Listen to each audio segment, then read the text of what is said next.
Hi, my name is George Hahn. I'm an associate professor at the Icahn School of Medicine at Mount Sinai in the Department of Dermatology and the director of research at Elmhurst Hospital, New York Health and Hospitals Corporation. I'm here today to talk to you about a topic that's actually really near and dear to my heart because it's atopic dermatitis. I have it, people in my family have it.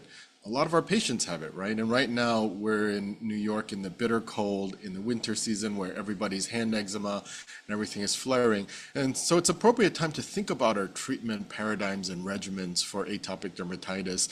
As the vast majority of our patients are getting various topical treatments, it's a good time to think about what are some of the advanced therapies that we have in our arsenal right now.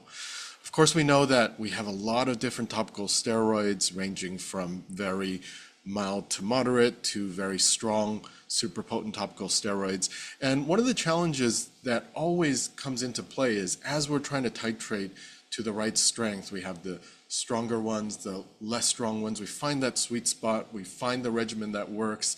And we're also thinking about the secondary consequences of steroids, right? Thinning of the skin, stretch marks, striae, and as well absorption internally. So these are things that have plagued us for a really long time, but it's good that we have other options, of course. When you think about some of the topical calcineurin inhibitors, we have tacrolimus, pimecrolimus, which we've used for a long time. But a lot of the problems with some of those topicals that are non-steroidal is that they give something up, right?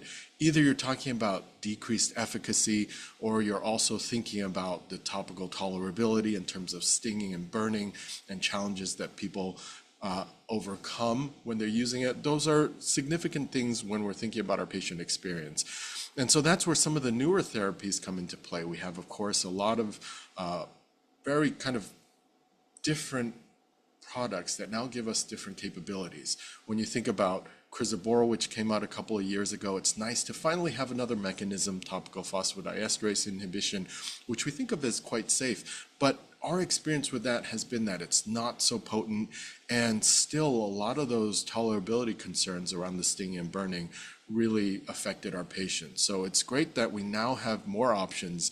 And I think when you think about topical JAK inhibitors, it really makes a lot of sense. A lot of the things that we think about are challenges or perhaps safety concerns for taking these medicines internally. When you apply it topically, you don't have to worry about those as much. And a lot of the things that are in the label, such as the upper limit of body surface area being 20%, serve to protect our patients and us from running into any issues, right? Because similarly, when you think about taking tacrolimus internally, this is a medicine that is quite immunosuppressive.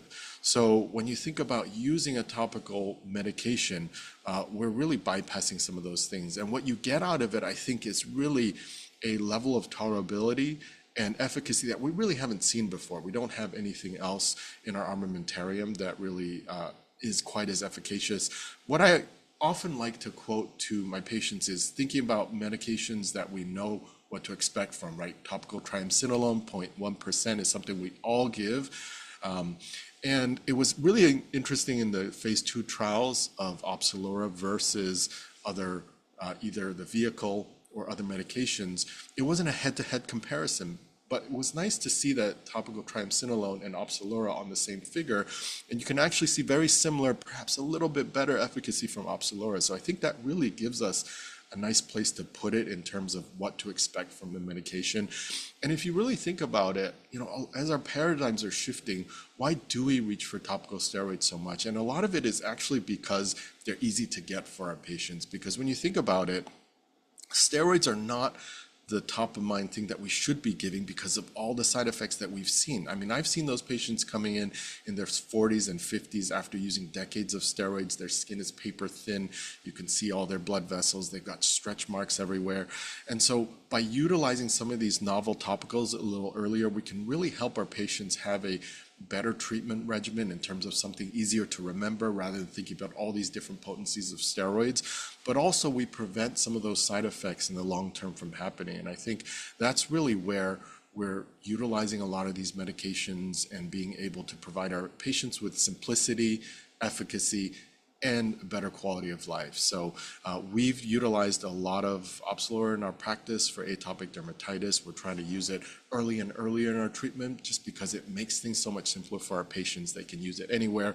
I tell them the one thing you can't do is use it as ketchup and eat it. Otherwise, you can put it anywhere on your body. And I think it's really come into play, not just for AD, but all those other kind of inflammatory dermatoses. We're seeing a lot of potential. You see a lot of case reports coming out of interesting things you can use with these newer topical mechanisms. So we're excited about what the future holds, but also really excited about what this provides for atopic dermatitis patients.